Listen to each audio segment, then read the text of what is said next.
भौतिक सुखों की प्राप्ति के लिए ही नाम जप किया जाए, तो भगवान की इच्छा नहीं है। हाँ, तो दोनों काम अपने आप हो जाएंगे, भगवान की भी मिलन का संयोग बन जाएगा और लौकिक सुख भी मिल जाएंगे, पक्का लौकिक सुख मिल जाएंगे। तो हम अगर ये कि केवल नाम जप करने से लौकिक कामनाएं पूर्ण हो जाएंगी, हाँ पूर्ण हो जाएंगी, सब कामनाएं पूर्ण हो जाएंगी। हम उदाहरण हैं, तो हम तुम्हारे पास उदाहरण है। वो व्यक्ति है जिसके खाने के लिए एक टुकड़ा रोटी नहीं, जिसके रहने के लिए 1 इंच जमीन नहीं, जिसके पास 1 रुपया नहीं, एक आदमी बात करने वाला नहीं। आज आप देख लीजिए, तो ये क्या है? अगर हम भगवान से न जुड़े हो तो हमसे कोई राधे राधे कहे क्या?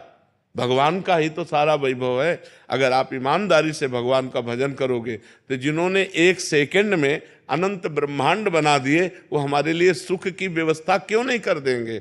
ये सब भगवान से ही जुड़ने से तो है। अगर हम भगवान के ना हो तो थोड़ा सोच लो, हमारे पूरे परिकर में शासन है, चाहे बच्चा हो चाहे बच्ची हो, बिल्कुल धर्म से चलो, ऐसे किसी से मत कर देना। ऐसे रख देता है तो बाबा जी हैं, भिक्षुक है। अगर ऐसे नहीं करना, जो भगवान दे दे उसी से चलना है। तो भगवान के सहारे रहने से, भगवान का नाम जप करने से इस लोक में भी माला माल हो जाओगे, इस लोक में भी, परलोक में तो हो ही जाओगे, इस लोक में भी। पर पहले हम ये आपको समझना होगा कि जैसे आपके पाप हैं 500 ग्राम और आपका भजन है 25 ग्राम, तो आपका लोड कितना है पाप का? अभी काम नहीं बनेगा। जब 500 क्रॉस कर जाओगे तब माला माल हो जाओगे। जब आपका भजन 500 क्रॉस करके 600 में पहुंचेगा तब सब सिद्धियां रुपया पैसा सब मारा घूमेगा, क्योंकि भगवान सबके स्वामी हैं और आपने भगवान का भजन किया तो सब कुछ प्राप्त होगा।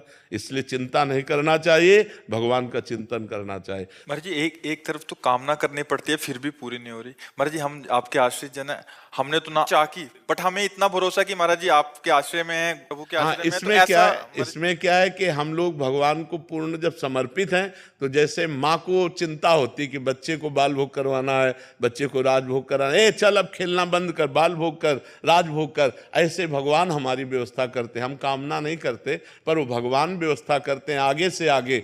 हाँ, करो सदा तिनके रखवारी, जिम बालक राखे महतारी। आगे से आगे भगवान व्यवस्था करते हैं।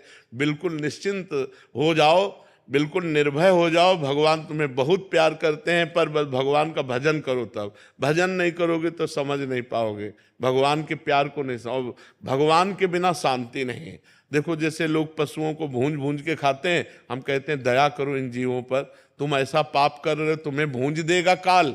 आप शराब मत पियो, बहन बेटियों की तरफ गंदी बातें मत करो, नाम जप करो, परोपकार करो, अभी आनंद आने लगेगा। अब लोग पाप कर्म करते हैं और चाहते सुख है, तो कैसे मिल पाएगा?